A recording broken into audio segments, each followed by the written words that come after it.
Dun, dun, dun, dun, dun, dun, Da da da. dun. Not bad.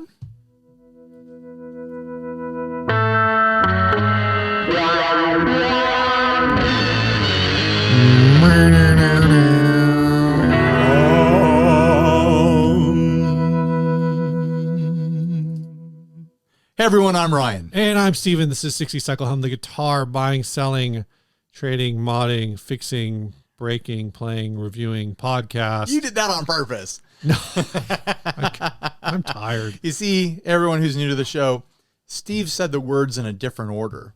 The guitar buying, selling, trading, fixing, modding, breaking, reviewing, playing podcast. The guitar buying, selling, trading, fixing, modding, breaking, reviewing, playing podcast. Isn't that what I just said? I think so. I had to check it. Yeah. I got orange juice from Costco. Uh-huh.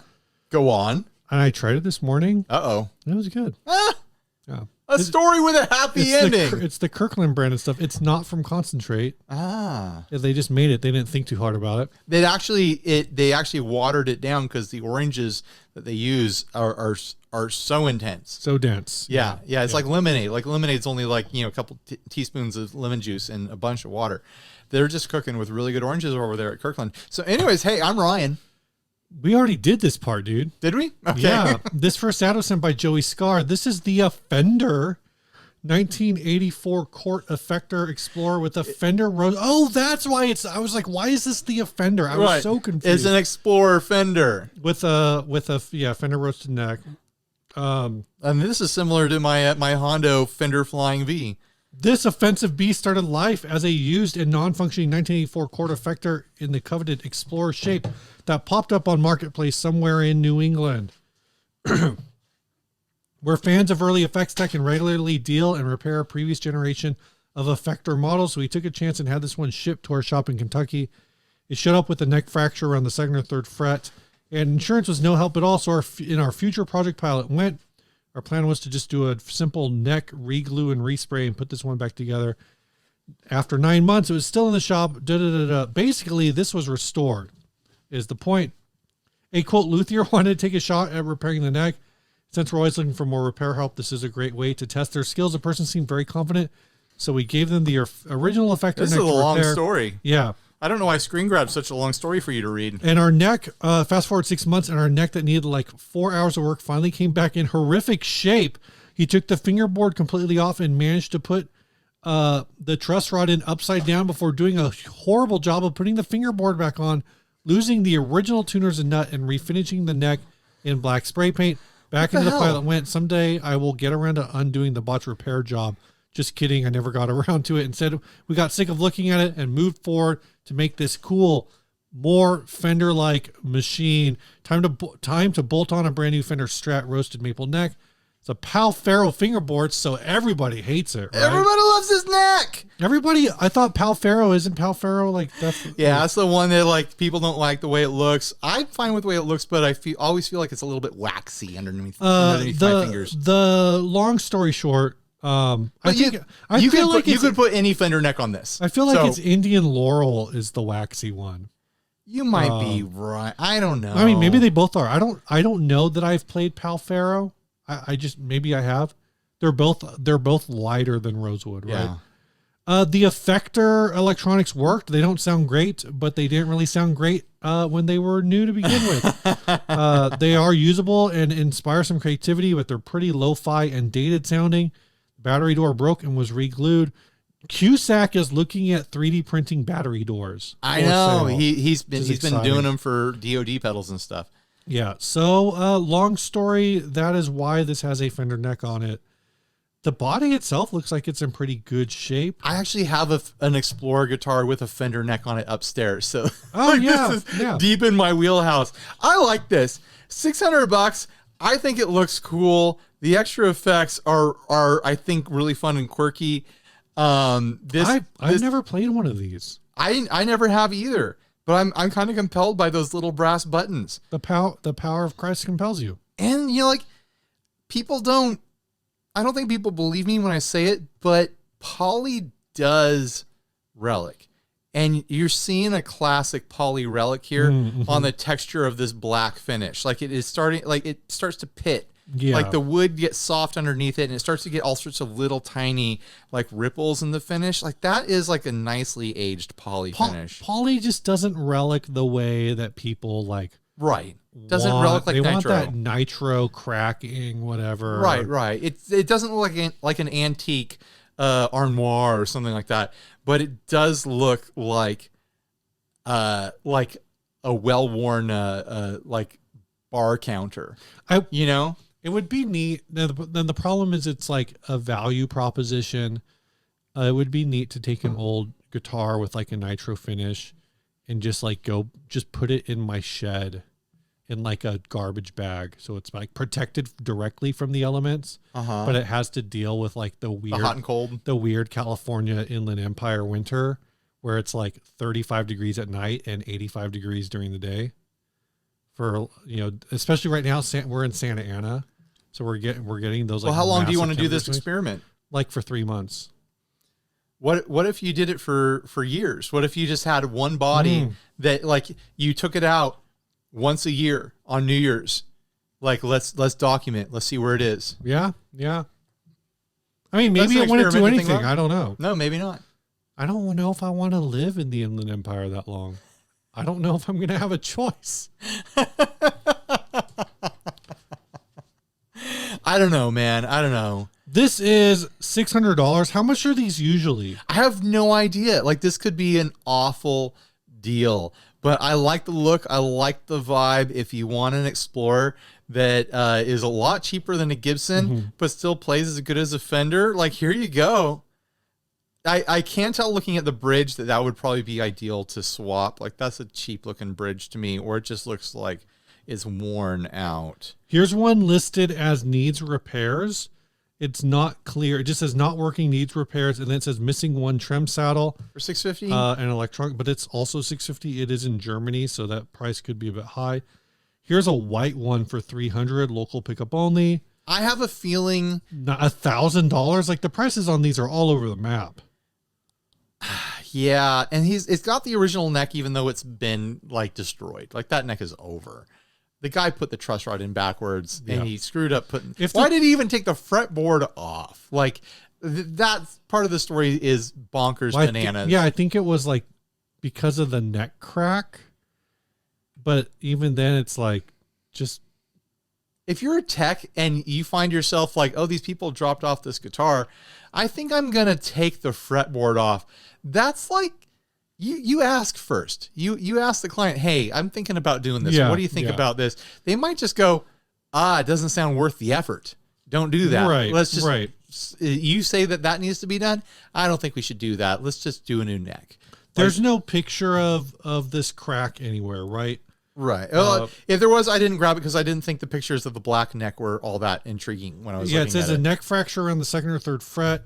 Insurance was no help at all. So depending on what that fracture looks like, my thought is, and I am not a luthier, so I know which parts of this I could execute because I think they're just straightforward execution, and I know which parts I couldn't do.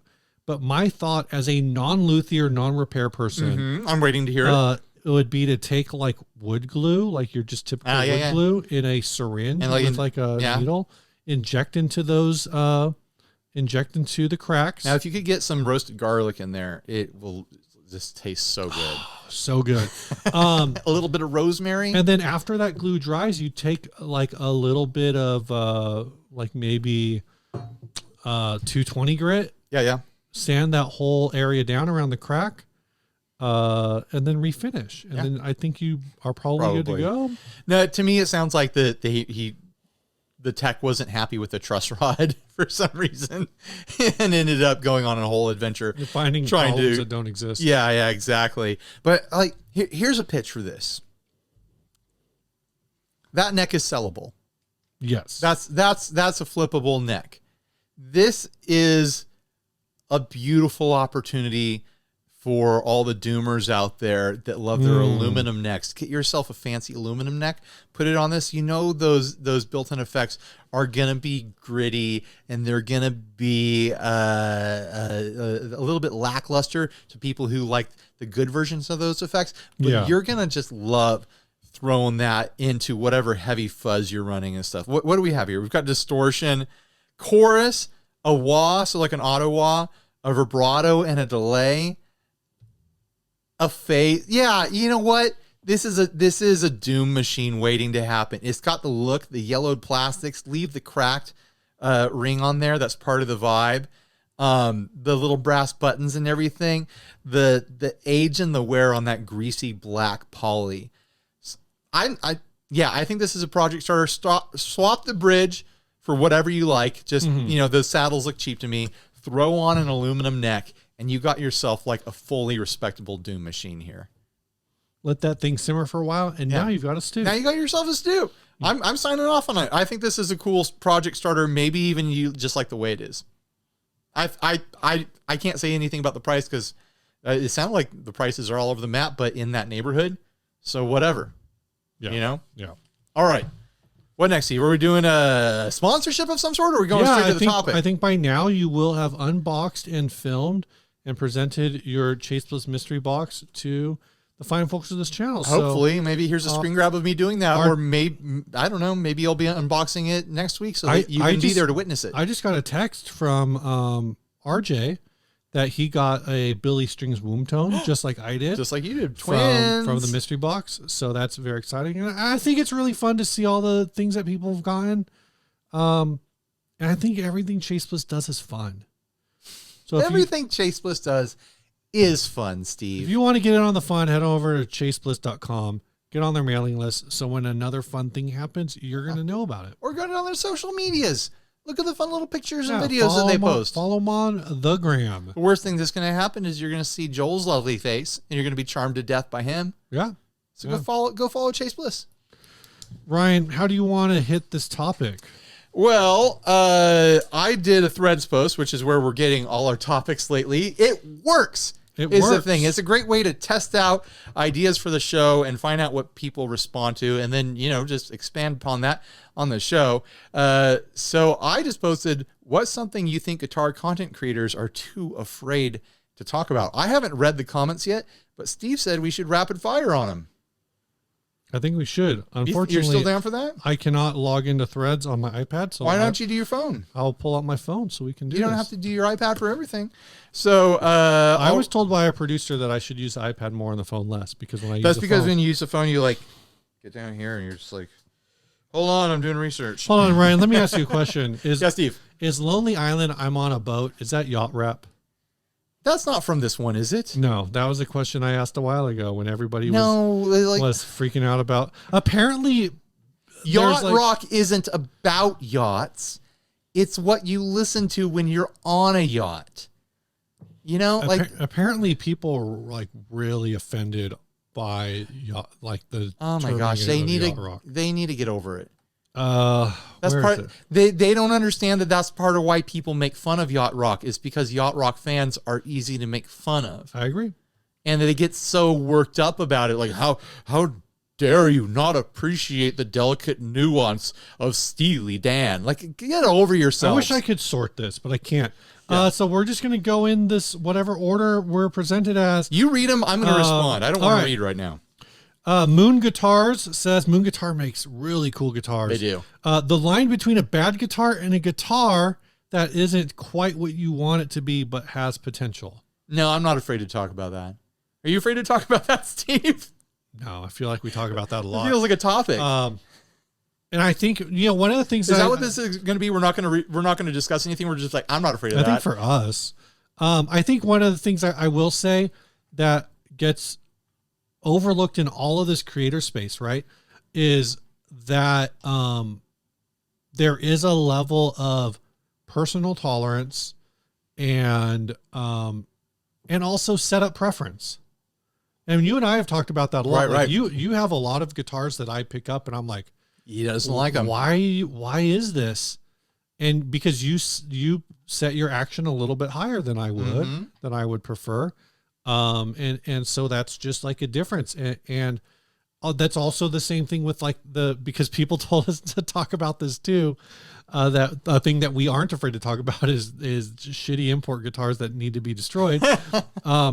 But there are a lot of people, at some point you have to represent what you think is tolerance and what you are willing to tolerate in terms of instrument quality. So there's all these people who never played the guitar, but feel like maybe they've played something similar to that guitar, trying to say like, well, no, that guitar's not as bad as you deep down just really wanted to break something. Sure. But yeah, I think the line between a bad guitar and this one's got too much nuance to it. I'm looking for juice. I'm looking for spice. Guitars for Idiots says how overpriced some of the gear is. Well, that's some of it obviously is, but most of it is not, because most of it is priced to sell, because companies are in business because they sell things, and that means that people are buying things. But every now and then you run into a product that's like, yeah, this is absolutely absurd what they're charging. Apparently a couple of people are buying it. Maybe it's a stunt price or something like that. I don't know. Tim Woodruff Music says, being satisfied with your current gear and leveling up your skills as a player. I don't need more than a couple guitars and pedals. And when I have that, it's time to start making more music. This person sounds sick in the head. Something I do think is missing from a lot of channels. You just really want to rapid fire this stuff, huh? Well, there's how many are there? There's 74 comments, Steve. Landon Bailey says discontent. Like there's nothing to say there. The thing I want to say is and something that I think is maybe I understand why and something I think it would be interesting to see more of is, and maybe it's there, I just don't find it, is creators going back, or people who just want to be on YouTube and their pedal board, the thing that they're showing off is, how I get my tone using all pedals made before 2013. Right. Because there is so much push, even to make the video, whether you're doing a sponsored video or whether you bought it yourself, it's always about like the hottest thing. When Ibanez came out with the mini tube screamer, there were tons of mini tube screamer videos. It's a freaking tube screamer. It's just small, like whatever, like, right. It's kind of like whatever, but everyone's making this thing. I know that there's also a market for people being like, I bought this 1981 tube screamer. Is it really good? But I don't feel like there's a lot of like, here's how to get great tone with a Boss DS1, a Boss SD1, and like a DD3. I think it's out there. I'm sure it's out there, but it's not big time creators making. All right. It's people. And I think there could be more of that. If I was an infinite being, then I would make infinite videos, and I'd be able to do every combination of every pedal ever. But then there would have to be infinite viewers to make it worthwhile. And I just can't imagine an infinite economy working. So I think you just have to have like and I don't think this is the channel for it. You have to be able to sit down and have like an introspective moment. I'm never going to have that. I think like the right creator for something like that would be, I just forgot the guy's name, so I'm not going to talk about it anymore. So Big Milk Music. Mike Cole. I was going to say Mike Cole. Sure. Would be really good at a video. Like Strat players discover what happens when the Strat player discovers a Boss DS1. DS1. Yeah. There, we wrote it for you. Big Milk Music says Skibbity Toilet. When are they going to drop a Skibbity Urinal on us? And then what the European prequel. I think Skibbity Bidet. I think Warner Brothers owns the rights to there's a movie studio that currently owns the right to Skibbity Toilet, and the rumor is that they're trying to get Michael Bay to sign on to make a Skibbity Toilet movie.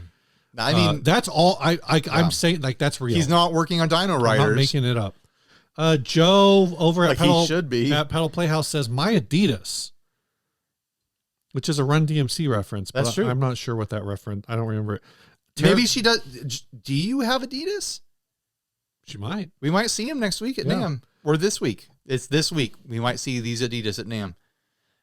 Go ahead. Terrapin Station Wagon says we should talk. More creators need to talk about, not us necessarily. Your comments are in a different order. Content creators are afraid to talk about female anatomy. Oh, I'm not. Yeah. I'm not afraid to talk about female anatomy at all. I will talk about the vast majority of female anatomy. Without being prompted.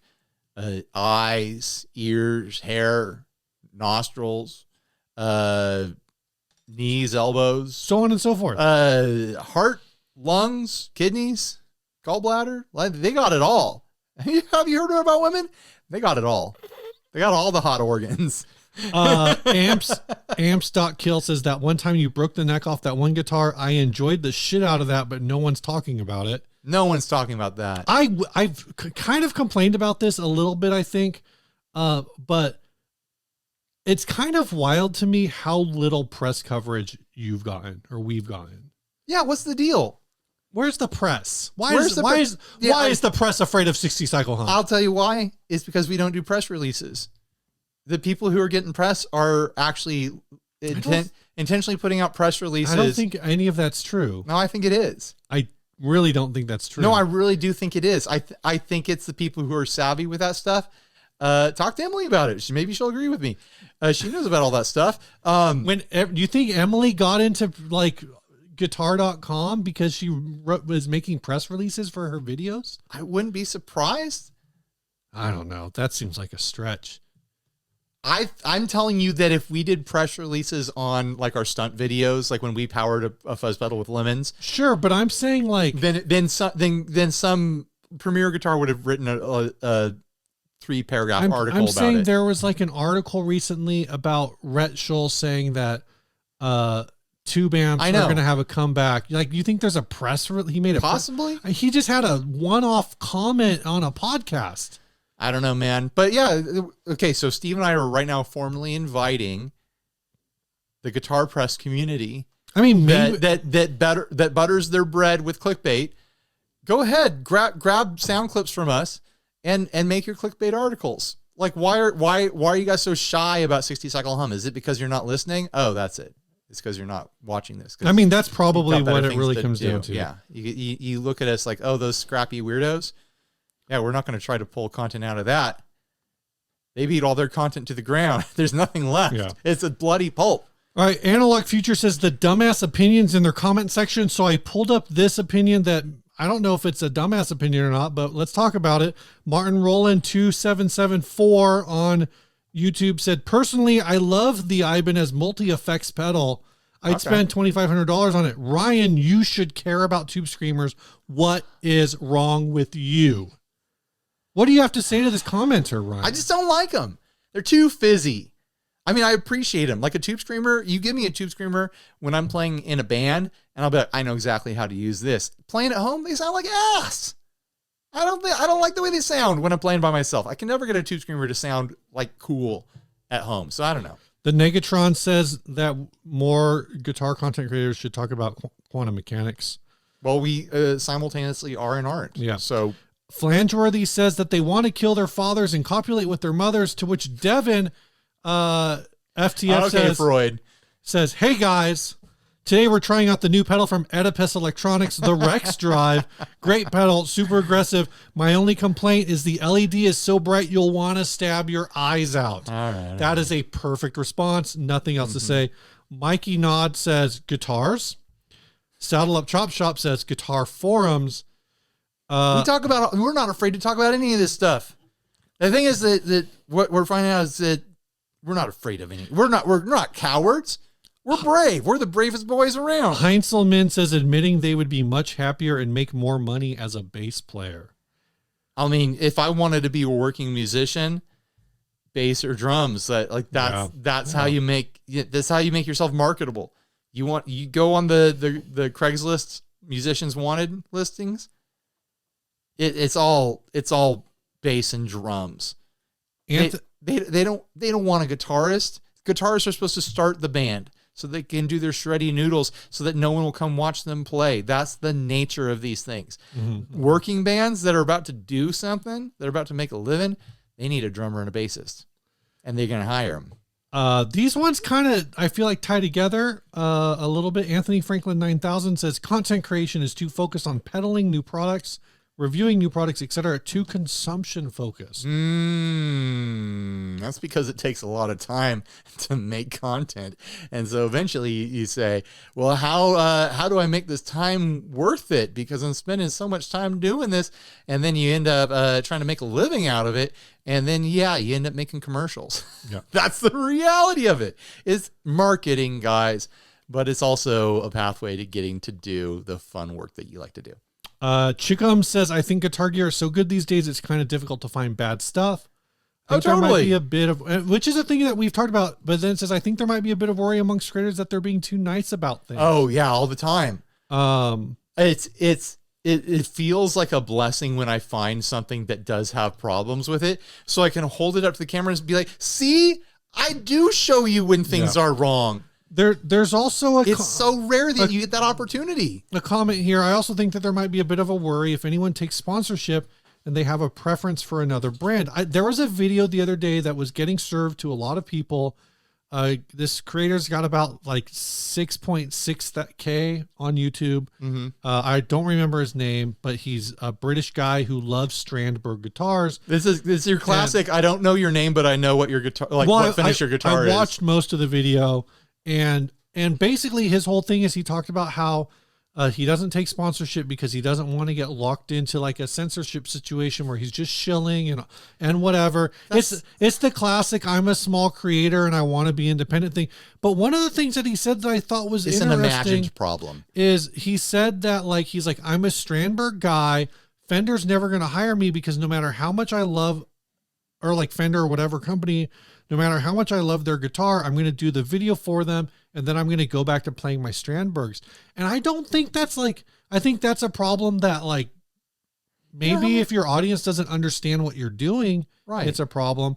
But I don't really see like how that's a problem. It's an imagined problem when you imagine the way that the business actually works. And that's not how it works at all. You're not, it's not the same as being an artist. It's not the same as being a brand artist. Right. Like you're not signing up to be like, oh, I am a Gibson brand artist and I play Gibsons on stage now. You're not signing up to play the guitar amp or pedal that was sent to you in all your future content. You totally can. It's good if your audience wants it, but you can totally like cover something once and then never show it again. Yeah, I was going to say before you said that, like, I've never seen an email from Epiphone that said, hey, we noticed you never play that Crustwood. Well, Sweetwater's the one that sent that to me. That's true. But they haven't asked either. And that's the other part of that is, you know, if you are a smaller channel and you want to maintain some semblance of independence, reach out to your local shop. Some shops will loan gear for videos. And then now you have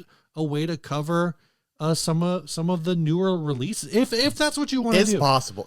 I'm not going to speak to that effect because I don't think I've ever gone that route. Well, dude, because your local music store is Music Central. I know, but I would extend a local out to be as far as Moe's and Pitbull. Yeah, but I feel like if you were like a longtime customer of Moe's and you were like, hey, can I borrow this? Can I borrow this I'll bring it back. Can I borrow this on a Saturday morning and I'll bring it back on Sunday kind of thing. The trick is when I was a new YouTuber, new to doing this, and I wasn't getting gear sent to me all the time because I wasn't established. Yeah. I totally would have done all that stuff. But then the catch-22 is if you're not big enough, you really do have to have a personal relationship with that shop. Yeah. You can't just walk in and be like, hey, I'm a YouTuber. Can I borrow stuff? And they're like, well, let me see your channel. I don't recognize you. Sure. And then they see that you've got 72 subscribers, which is still like, good job. If you got 72 subscribers, you're getting some eyes somehow, but like you're far from commercially viable. Yeah. The Higer King says most of the pages I follow don't talk about their own band and are scared to be judged. You talk about your own band a lot. Yeah. So, maybe it doesn't apply here. Walker Jason George is playing clean. Do you think people should play clean more? I know I've seen folks in our, neck of the YouTube internet circle, they post a lot of comments where people are like, oh, you got that offset guitar and you're supposed to be showing us what it sounds like, but you drowned it out in reverb and overdrive. So no one actually knows what the guitar sounds like. And then they'll be like, the first 3 minutes of my video where it's clean tones, but thanks. There's a type of a guitarist and media consumer that wants everything to be for them. Right. You can find channels that appeal to your specific tastes in how things are done. Some channels, they're starting off from a place of loving high gain. Their clean channel on their amp might be like mid crunchy to you. Mm-hmm. Some channels really love clean sounds, and that's most of what they do. Some channels, they're just going to love that mid-pushed bluesy crunch. Yeah. That fizzy distortion, a tube screamer, that's their default sound. You find the channels, you find the content creators that you relate to, whether it be their signal style or their playing style or their personality style. You're finding something about them that you connect to. There's no one guitar sound that is the default. So those people who complain about that stuff, they're never going to be happy. So there's no reason to really listen to them. Jeremy Darrow says transcribing. Do you transcribe? I mean, I could if I wanted to. God, it'd be a lot of work. Yeah. Like the stupid noodling that I do. If I was teaching a riff, that I would totally write out tab for it. Congo Blast the Band says their complex relationship towards the opposite sex, shaped through a life of relationships and experiences, some painful, some joyous, most of them forgotten. It's not that I'm afraid of talking about that on my guitar content. It's that it's just so complicated. And, the advice that worked for me isn't really going to work for you. Because I got other stuff going for me that you don't. So, yeah, that beard mostly. I know. Roar of 84 said that P90s are the best guitar pickups. Oh, they're wrong. Mark B. Jork said each other. I responded, said, who should we talk about? And Mark B. Jork said, shrugs, I don't really know anyone but Rick Beato. So that's a problem. Mim Giller said the use of engagement bait. I feel like we've talked about how we use engagement bait. We got our threads bonus back. We're making money again, baby. Getting those Zuck bucks so they can train AI off of our stupid threads posts. Westside Jason, and again, this is kind of what I think we had alluded to this a little bit earlier. For a lot of the bigger channels, it's definitely unsponsored gear. That you think they're afraid of unsponsored gear? That they just don't cover it. They don't talk about it because they're cowards. They're afraid. Well, maybe they're not afraid. Well, the premise of the question is, what are we afraid of? That's true. You're not afraid of it. You're afraid of not making money. Not making money. You're not afraid of the. It's not. I'll be honest with you right now. You're not afraid of the unsponsored, the gear part of unsponsored gear. You're afraid of the unsponsored part of unsponsored. I mean, there's gear. a couple things to be afraid of. You know what? Maybe I am afraid. There's a couple things to be afraid of there. One, like, you have to keep working to make a living. Yeah. Like, it takes days to make most content. Even if you can knock out a video in one day, it's still a full day. Loss of time is a significant thing to fear. Right. That's a day I could spend, taking my kids to the zoo. Yeah. That's not just like, oh, I could be doing some paid content. It's like, no, I could be doing something else with my life. I mean, we've kind of talked about this before, right? Is the return off of just AdSense. Right. Is like pretty abysmal. Like it's better than like any other platform, but generally this channel gets around 500,000 views a month, which generally lands us lands me around $2,500 a month, which sounds like, oh wow, that'd be great passive income on the side. But it's not passive. This is my full-time job. Yeah. So the AdSense side, the YouTube ad revenue side, that's not enough to own a home in Southern California. Yeah. So there's a lot of other, revenue streams that make this all work. There's a part of that, because the direction I was going to go is like you talk about, say you spend 4 hours filming something, minimum wage in California is now like $17 an hour. Yeah. Let's just round it up to 20 for fun. So that's $80. In order to get $80 out of a video, I think you need to clear like 20,000 views or something. No, I think it's like 8,000. 8 times 5. Maybe the ad rates change. Yeah. It's highly variable. It depends on click through and stuff like that. But either way, whether it's 8,000 views or 20,000 views, if you do a product and nobody's interested in it, it's going to get 2,000 views, and you're going to make $10. That's breaking even, paying myself minimum wage. Right. That's not also if it's an unsponsored product. That means you bought the product. Right. That's just, I'm thinking about, like you said, the labor at minimum wage. It's a job. That's the reality of it. That's 4 hours of filming. That's not the hour, 2 hour, 3 hours of editing on the back end. I'll say this, like my schedule gets booked up. That's because there's enough companies releasing product to keep me busy. Yeah. If there weren't enough companies releasing product to keep me busy, or they weren't hiring me at the rate that they were, I totally would be doing a lot more unpaid stuff because I would have the time. Time is the currency here. If I had more time, then I would be exploring those options more often. Our way of doing things is every now and then I do a Patreon funded demo. Yeah. And so we thank the Patreons. We use their funds to buy the product when it's something that we think the audience will be interested in. And usually that pays off pretty good. Not in the monetary way, but in satisfying the audience, it pays off. And in getting clicks, it works. But it never pays the same as doing a compensated demo.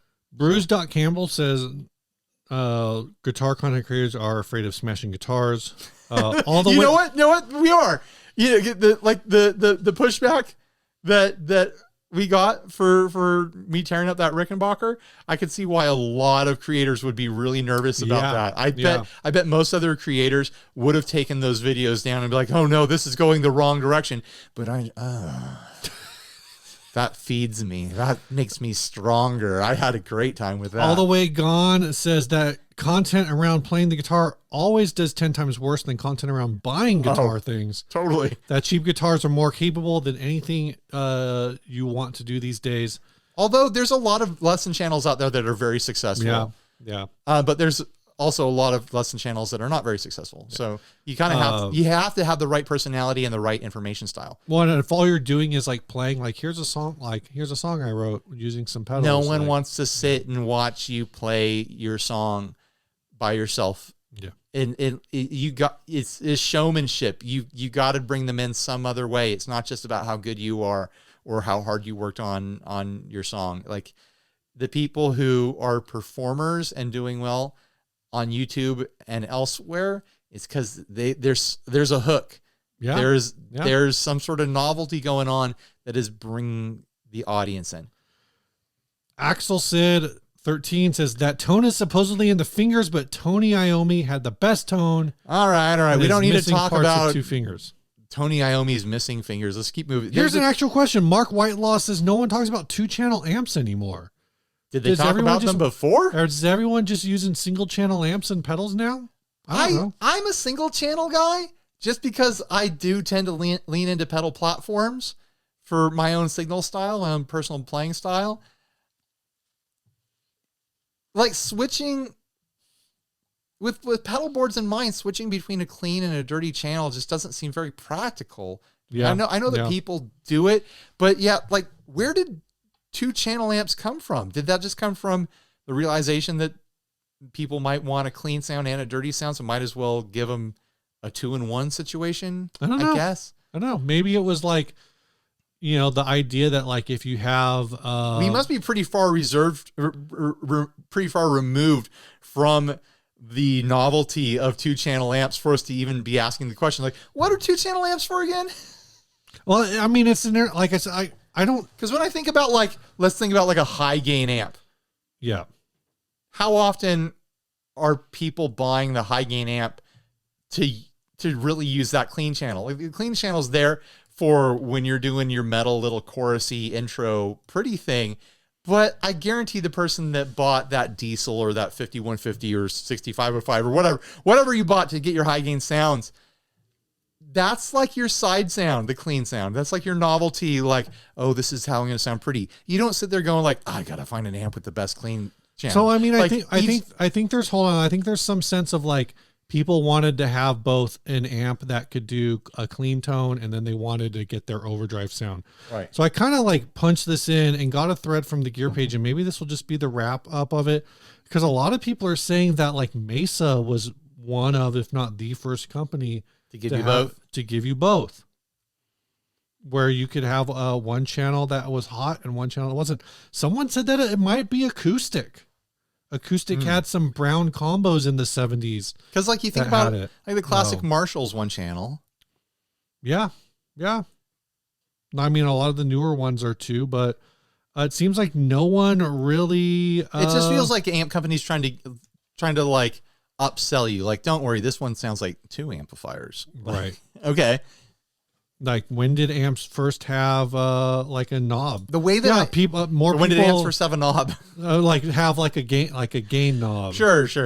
But yeah, another person saying the Boogie Mark II, the Mark IIA was the first one with a dedicated dirty channel. Let's get back to threads. Yeah, how many are left? I don't know. I'm gonna do like three more. Three more than we're done. Bazookies, definitely bazookies. We don't talk about bazookies. Bazookies? Yeah, bazookies. You know that like big, like it's like a giant mandolin. Right? Yeah. Somebody said how much money they charge and earn for sponsorship. I think this is true, and I think in our case, ours are published. Our rates are published. What's the question? You kind of slurred it. How much money they charge and earn for sponsorship? Oh, all our rates are public. Yeah. You can go look them up on 60cyclehum.com. But I think a lot of channels don't want to talk about their what they make from AdSense or Amazon affiliates or whatever. Every channel works a little bit different. Like, we like to have a full transparency sort of thing going on with the audience because it's fun for us, and it also makes makes everything real over here, which I like. But there's a lot of channels that like to kind of like, they enjoy the haggle. They enjoy the wheeling and the dealing with companies behind the scenes. Like, I could name names right now of people who like to work that way, and they get a huge kick out of it. This is what they like to do. They like to talk to a brand, and the brand's like, well, we'd like to work with you. And like, well, let's take a look at what's going on here. Well, I could do this sort of content with this product, or blah, blah, blah. Or you have this new product. Well, let's pitch like a video concept here and figure out what the rate would be. And like, they like to get into the nitty gritty details and do custom rates for everything, which just sounds exhausting to me. I'm very much like, oh, you want a demo? Here's my rate. Here's my rate. Here's my rate. You want a detailed demo? Here's my higher rate. Here's my higher rate. Everyone has a different working style, and we're all freelancers. So it's going to be different for everyone. We'll wrap up on this one because I think this is interesting. This is something I wish I could take to heart more. This person, Chris Chambers Guitar, says that's a great question. I think too many are afraid to reveal that they're probably not as great players as they project, and also afraid to show their perfections. I bet some of them spend hours on recording takes before releasing them, unlike my channel. So this was a pitch, of course, to like promote his own channel. But unlike my channel, where you see plenty of examples of mistakes from an amateur, but I think there is something that we don't necessarily see or know. I mean, certainly there's players that you see live. Mm-hmm. You've seen like live performances from them. Like, you think about, I wouldn't necessarily consider him a content creator in the sense of what we're doing on this channel, but like someone like Blvd, everything is like live video. He's a musician, basically. But then someone like Rhett Shull, you see both sides of it, where you see like live performances. When they do the recorded performances, you don't necessarily have a sense of how many takes the band did to get that particular recording. But you also don't need a lot of takes when you've actually done the work to practice, which is like, that takes a lot. It takes a lot of work to practice. I think the far extended side of it is there are people in kind of the short form space that are like shred specialists, who have developed this very specific, unique skill to rote power through riffs and shreddy legato, whatever, who, if you just said like, hey, we're going to play some like laid back, Axis chord stuff, like they would just be completely lost. Or they'd just be bored. Or maybe they would be bored. Yeah. But they would overplay over it. Or they just wouldn't, or what you'd find out, and this is like, I don't want to get into the politics of this person. Oh, great. Here we go. That was the whole Stevie T joke when he got asked to join Dragon Force. He basically was like, on his channel, he's like super shreddy, seems like an awesome guitar player on his channel, but basically said like, I have crippling stage fright and I will not join Dragon Force. But that was a whole thing where there are people who like, maybe they're really good or maybe they're really practiced and they can get that really awesome take, 2 or 3 times and put it together to make it work. But, they could not compete against a top 40 cover band at a bar, because as soon as you put them in front of 15 drunk people, they are going to freeze up. I know Dragon Force is playing for like tens of thousands of people. Sure. And it, like, that's, I don't know. That's a whole other subject. Like there's shitty people out there who use that as a reason to put down Stevie T, to be like, oh, he probably doesn't really have the skill or whatever. He doesn't have the skill to be on stage. Like, dude, it's like a nerves thing. Like he's doing just fine. It's not like that was his only chance in life. Yeah. He's doing great. Yeah. I do want to say, like, I do think that I play worse in my own videos than I do just playing for fun at home, because when I'm playing for fun at home, I'm sitting there and I have time. I have free time to take some risks, get outside my safety riffs, you know, to find something that sounds good and do it a bunch of times and then go to bed and forget it. you know, where like when I'm doing a video, it's like, I got 2 hours before I got to pick up the kids, and I can't stop this and then restart it and have it make sense. So I've got a 2 hour window to cover all the features of this pedal, and whatever riffs fall out of me, I'm gonna try to play 3 or 4 times, but then I have to keep moving to make this production happen, and then I'm gonna make hard decisions in editing, and a lot of stuff will get cut out, and what's left is kind of like a mediocre representation of what my true skill level is. But this isn't a performance, it's a demo, so I'm not going to sweat it because I have to make a living.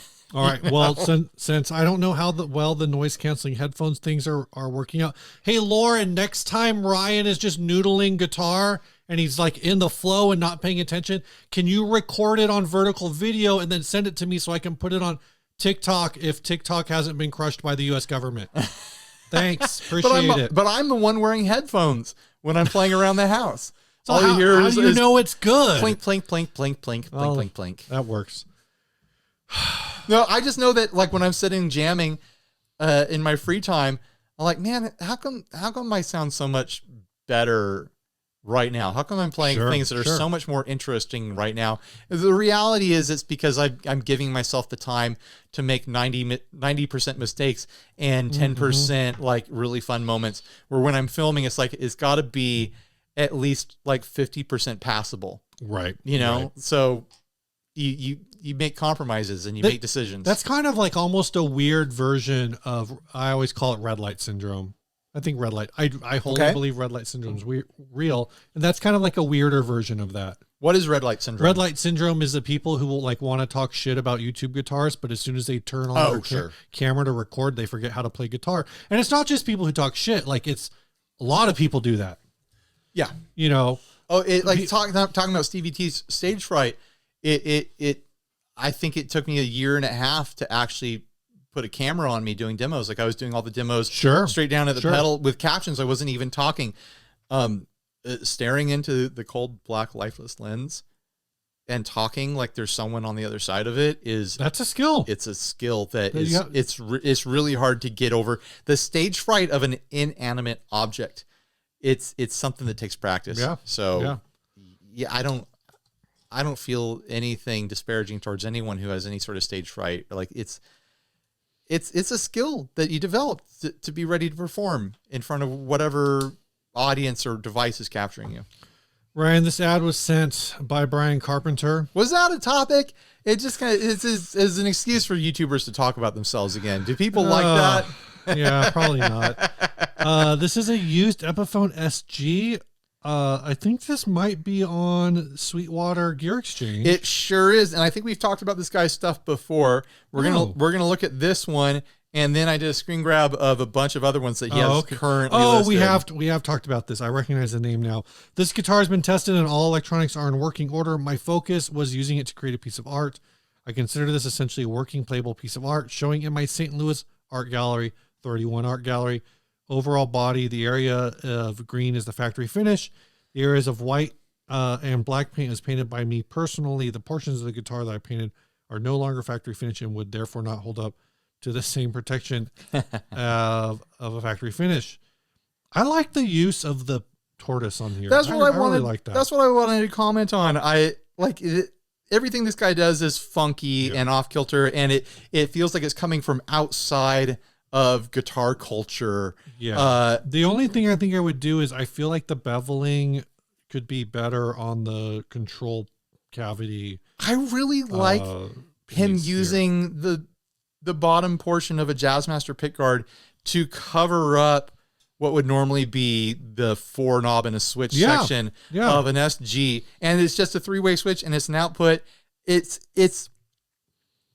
weirdly perfectly ugly. Like this is ugly, but it's like, there's something about it that has a vibe. Like there's like a Soviet era vibe traveling in this. It's $370, which I think is a fairish price. Is this a bolt-on? Do we know? Probably, but I don't know for sure. It's kind of giving me SG special vibes. Yeah. So probably bolt-on. Here's my question. Here's how I want to steer the rest of this, Steve. Yeah. I've got those 2 screen grabs of everything else he's selling on Gear Exchange right now. Just on looks and vibes of these thumbnails, which one are you picking for you?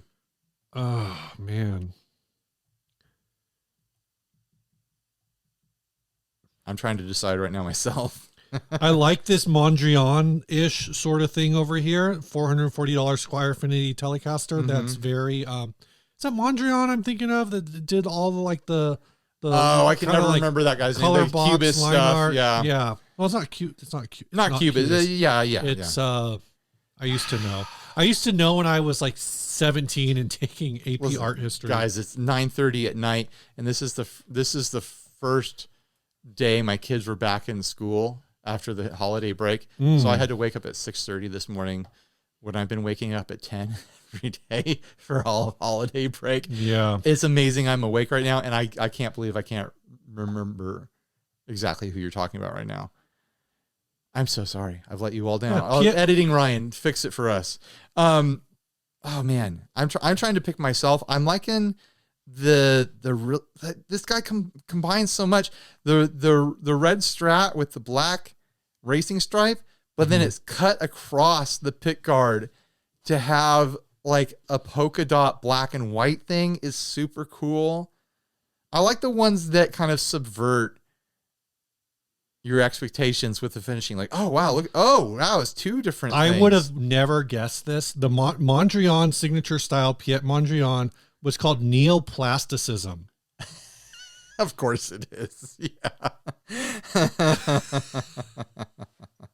And he's also a older artist than I thought, actually. 1872 to 1940. That's about what I guess what I thought. 1872 to 1944. So that there's like a Mosrite style thing, a used full tone Fullerton Mo Vibe HH. That's pretty fun with a checkerboard, but a little bit basic. I was thinking the same thing for that Epiphone Les Paul Studio with the checkerboard. I feel like if I was in like a ska band, like that would have been a really cool Harry Backman guitar. The lead too, with where like 2/3 of it is yellow checker. Yeah, I see it. That's really cool. I think I'm in between that. I'm going to go with that. I was looking that's at the one I'd go I with. was looking at the worn checkerboard MIK lead style down at the bottom with the vibrato. Yeah, that one's cool. But I think I'm just going to keep... That's kind of a Tysco take on that, though. Yeah. This one used Epiphone Les Paul Studio, it's like half... I have to grab all these pictures now. It's like half... Sorry. It's like half Eddie Van Halen, but it's also half Sobe. Right. I think I'm staying with my original choice. Which one was that? That used Squire Affinity Telecaster that's kind of doing the Mondrian. Okay, all right. I still like that one. As far as just like I see why you like it. An art piece, like yeah. As far as probably the best playing guitar here is probably the $660 Yamaha Rev Star. Oh sure, yeah. You know, I don't know. I think it's a cool thing the guy does. Yeah. All right. We're super late in the show. I think that's just how it's not late anymore. It's just the format. I should stop saying it's late. Yeah. But if you'd like to support the program, you can head on over to patreon.com/60cyclehumcast.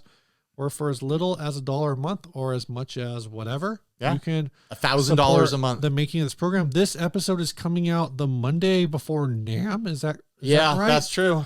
Monday before NAMM. So which means I'm leaving tomorrow. Yeah, to go do my little talk. And while wish me luck. There are aspects of the NAMM trip that are going to be we are able to get sponsored. Like your little pre-NAMM excursion is sponsored by NAMM, right? Apparently, or is it sponsored by Amplify 11? Well, Amplify 11 is the one planning it, and then NAM is paying me a rate to do a talk, and they're putting me up in a hotel for a night. Yeah, and then a portion of paid by NAM. I can't believe it. A portion of our trip, the NAM house, is sponsored by Sweetwater. Absolutely. Can we talk about what we're doing for Sweetwater on that? So there's 3 deliverables planned.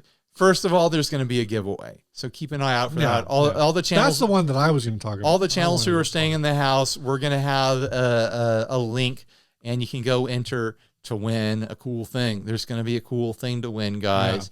Yeah. The second deliverable is everyone who's doing post-NAM coverage, who's going to talk about what they saw at NAM. They're just going to say, this content's brought to you by Sweetwater. They're going to mention that they sponsored the house that we all stayed in and made a lot of our travel possible. We're going to have a mix of very well-established channels and kind of newish channels that are on their way up. And it's really fun to have that dynamic and get all of us together. And then the third deliverable is that we're going to have a taco party night, and whatever we film doing that, it's probably going to be a lot of social media, vertical reel stuff. But we're just going to try to document some fun while we're hanging out and breaking bread, you know? Yeah. So, of course, some aspects of NAM are going to get paid for out of the Sweetwater sponsorship, but a lot of it for us is going to end up coming out of, and that's from every channel that's staying in the house, by the way. So 3 pieces of content from every channel. So that's what you're expecting to see. But a lot of the other things that we're doing, like lunch during the day, those kind of things, those are going to be funded by you folks who support the show. So just thank you, Ubers. So we get back safe, and you know, so that we can wine and dine with people, and then not have to worry about driving around Anaheim, all those kinds of things. And so now I'm feeling more pressure to actually make good content at NAM. So Steve, this is your chance. You just finally edited your videos from last NAM. Now new NAM is upon you. RJ told me if I make content, if he's around, he will film all my content for me and then also edit it. So if you guys want to be a Wonder Team together, I'm all for it. The Wonder Twins. The Wonder Twins. Wait, I wonder what the Wonder Twins. I wonder what they're doing. No. What? I wonder if it'll pay off at all. The form of a bucket. Will you be the bucket? Yes. No, I will not be the bucket. I was thinking of the ambiguously gay duo. Oh, which is a spoof of the Wonder Twins in a way. I didn't know Steve Carell was part of the ambiguously gay duo. You didn't? No. That's like the whole thing. I just can't, it's been so long since I watched it. Yeah, I'm trying to remember what their names are. Was it Ace and Gary? Yeah. Ryan, do you have anything new? No. Thanks for rubbing it in.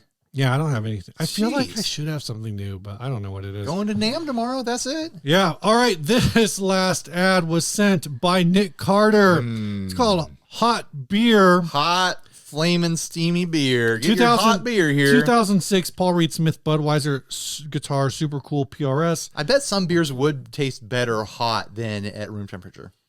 2006 Paul Reed Smith Budweiser guitar, candy red, gold hardware, made in Korea, weighs 7 pounds on my scale.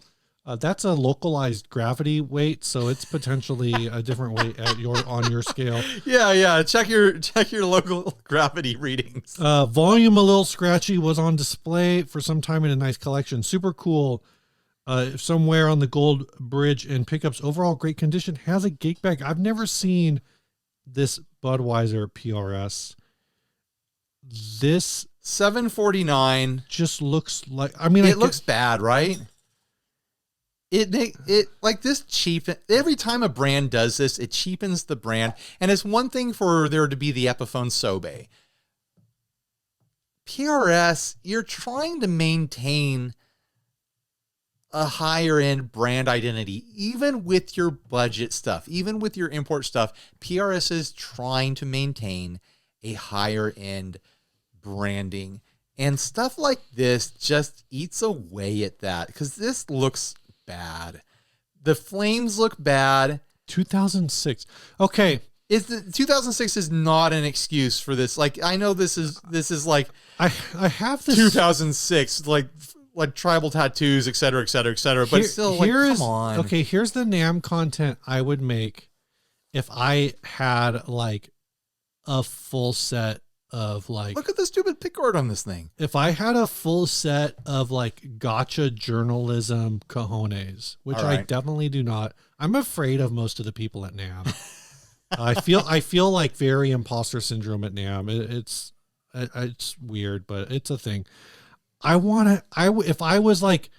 I had the balls to do it, which I do not, I would just grab this picture and grab this other. We might be going to a shot PRS event and ask Paul, like, "Hey man, can I like film you for like a minute?" Right. What the fuck? I have a question, Paul. I have a question for you. Can you look at this picture? Here's my question. Do you think this helped? What the fuck? Paul, do you think this helped your brand? Yeah. Do you think that this still existing and people talking about it on a podcast helps your brand? Because did you know that would happen in 2006? Is that people would talk about this publicly? I mean, here's the thing: is this is a PRS SE. I'm not even shitting on this for being Budweiser branded, because there's definitely a cool way to do that. And I have a screen grab at the end of the folder here that shows like the classic cool way. At the time a Dean. The Dean bow tie looks way better than the PRS. And I know some people are going to be like, well, Dean always looks better than PRS. But come on. Let's be serious now. Dean outshining PRS in the looks department is not normally what you would expect. Right. But Dean totally just smashed it with their bow tie guitar. Yeah, this is doing the novelty thing, but it all works. They did it. They did a true Budweiser guitar where this Paul Reed Smith here, I hate to call it a Paul Reed Smith. Let's just call it PRS. And it's so ugly. It looks like it was farted out by AI. Like the 2006 version of AI farted this out. The more I look at this, here was my first thought when I saw this. Until I saw the PRS information on the back. You thought it was a fake, huh? What I thought, and even this still could be, but I think it would be too much work because it's got the Budweiser on the headstock. I thought maybe this is just all stickers. No. Like somebody just slapped this Budweiser fire sticker no on birds. here. Look at that funky pickguard. This I'm surprised that it even has the PRS branding on it. They should have just been like, there's just this. Do the PRS? It's got PRS tuners. It says built by World Music Instrument Co. Limited Korea under exclusive license for PRS guitars. I kind of hope that they got in trouble for this and that PRS didn't specifically order this. I hope that that Budweiser went through other channels and got this made, and then PRS wasn't really aware of it, and then later on they fixed the issue where that couldn't happen. Because it is embarrassing.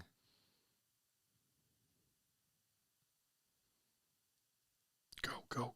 And it's not because it's Budweiser. There could have been an amazing Budweiser PRS. Here's the thing. It is because it's ugly. That's the pick guard. There it is. There's the pick guard. This is a PRS Santana 2005. It's a Santana? Well, this particular one all right, is, so maybe this Budweiser might also be it probably is. I think back then they might have only had the Santana body. I don't remember that pick guard. It's like a duck foot. It's funky. It looked familiar enough that I was like, hold on, let me look this up. So that's a thing. I don't know. I think every brand has like an embarrassing stain somewhere with a collaboration choice. Everyone involved with this needs to be embarrassed. The graphic designer, first of all, the graphic designer of this needs to be totally embarrassed because so much of this is bad and wrong. But yeah, like you were saying, like every brand probably has their stains. These flames look like something that you would see in a Flash animation video. During this era, I was making clip art. I was making bad clip art on purpose because the bad clip art sold better than the good clip art. And I can tell you that this is absolutely bad clip art. Maybe PRS bought your Flames clip art. It's totally possible, which is why my body is rejecting it, because I know exactly what it is. But like the treatment of the Budweiser logo on the body is hideous. Yeah. The only thing they did right was the Budweiser logo on the headstock, because it's just simple and white on black, you know. But that they should have still had the PRS branding on the truss cover. It's It's got to be like a one-off that was just they made it to put into like a handful of restaurants. It was like a collaboration between Budweiser and Hard Rock Cafe or whatever. That was exactly who I was thinking of. To make 50 of these and put them in restaurants. And this would have looked so bad next to real guitars hanging in Hard Rock. Yeah. And that was, like Hard Rock's mostly gone now, except for the hotels. I'm sure there's a couple of Hard Rocks still around, but I think actually there's a Hard Rock just standalone restaurant still on the East Coast and like Florida and stuff. All right. But like they had real guitars in them. Yeah. Like this coming into a Hard Rock and hanging on the wall would have been the sign like, oh, we're not doing so good, are we? We're a little bit lower down the peg than Hard Rock used to be. Especially Hard Rock used to be like hip. Especially since it's like a new instrument or it's not a reference to anything. Right. Versus like, you see one of these next to signed black Squire Stratocaster that's like signed by Eric Clapton. Right. Hard Rock Cafe used to be like, oh man, someday I'm going to be old enough to go there. Like when you were a kid in the 80s and the 90s, it was like, oh man, that must be where adults hang out. I will say, Hard Rock Cafe in San Diego, the one in La Jolla when it was open, was the best paying venue that we ever played at. That was true. They did they had a very low minimum ticket sale. And anything above the minimum, the bands got to keep. But we also played on a stage that was plywood slipped on top of booths, and it was like designed for like where no one in the band was over like 5'8". Oh yeah, because I'm pretty sure you could. I was just about bumping into the ceiling. I was definitely hitting the ceiling with like the headstock of my bass. But I think that was also that location like doing last ditch efforts to try to get people in the door. Yeah, like let's do shows. I don't think that's normal for Hard Rock cafes to do shows. Oh, I don't know. It was pretty much the equivalent to playing at Denny's. Yeah. It sounds cooler on paper, but no, it was about the same as playing at Denny's. Actually, Denny's. Hardcore Denny's. Hardcore Denny's. Nothing's better than that. You kidding me? Ryan, what's your choice for AVC here? We got hot beer. Adventurers Club. We got the green SG. We got the Offender. I'm going Offender. You're going with Offender. Yeah. You're going with Offender. Are you disagreeing? Do we need the wheel? I think I'm going to go with green SG. Just because we're revisiting someone who looks like they make cool stuff and the prices are somewhat accessible. I mean, it's not necessarily fair, but I think the little added on twist of you going to the Reverb store and saying, what's your favorite as a of all gear these exchange other ones? Or gear exchange, yeah. And looking at all of those listings, like I think that made it extra fun. Well, that was my creative decision. I know. So, am I getting the gift card? No. If they spin this, Brian inspired you to do it. So all right, Brian you give it a spin.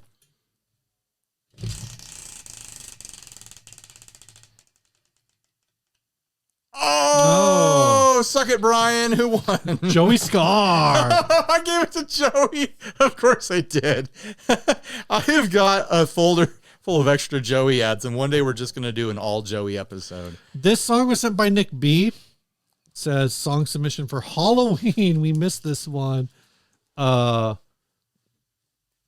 Here's a Halloween theme song from my band, The C Flats. Oh my gosh. I just put that together. The C Flats. But it's a music but it's joke. Spelled like the C Flats. All right. I see where you're going. I play guitar on it. It's a fun type of throwback akin to a Monster Mash type song. It's called Have a Mean Ol' Halloween. All right. Thought it'd be good for the Halloween week episode, which is why we're playing it in January. They're coming to get you, Barbara.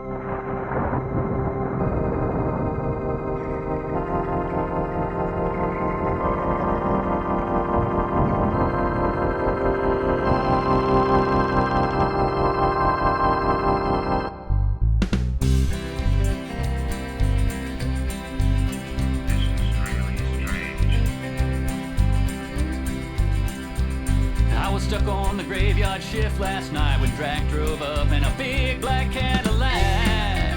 Yeah, he gave me a scare. So I said, hey man,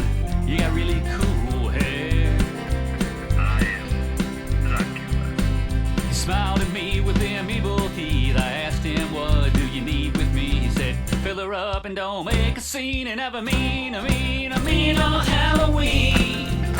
Oh, Halloween. Have a mean old Halloween.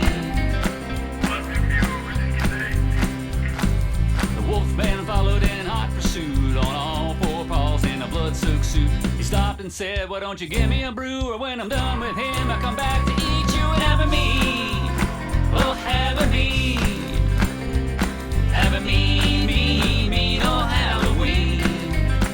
Have a mean, oh, have a mean Halloween. Have a mean old Halloween. Have a mean old Halloween.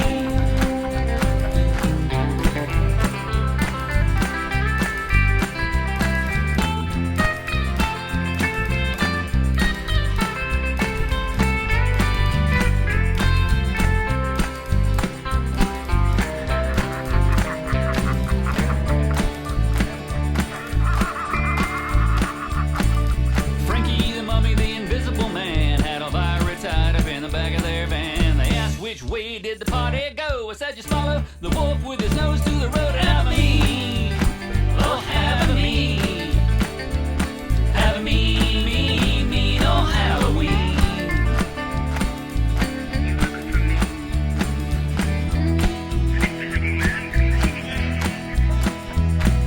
Last came the dude from the Black Lagoon, jogging up the road with a mud on his shoes. He said, why am I always the last to hear? Cause I'm sick and tired of bringing up the rear. I said, hey man, you know it's a crazy sight to work the graveyard shift on a Halloween night and have a mean, oh, have a mean old Halloween.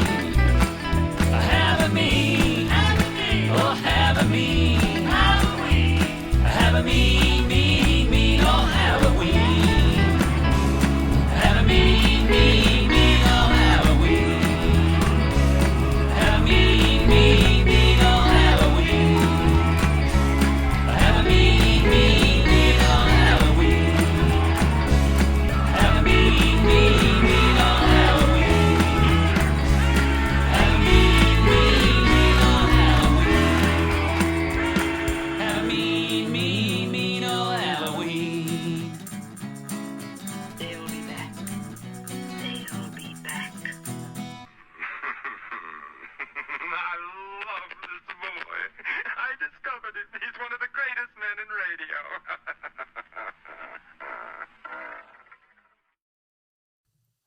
We really do play every single song that's sent to us, That's the goal. even when they're completely out of season.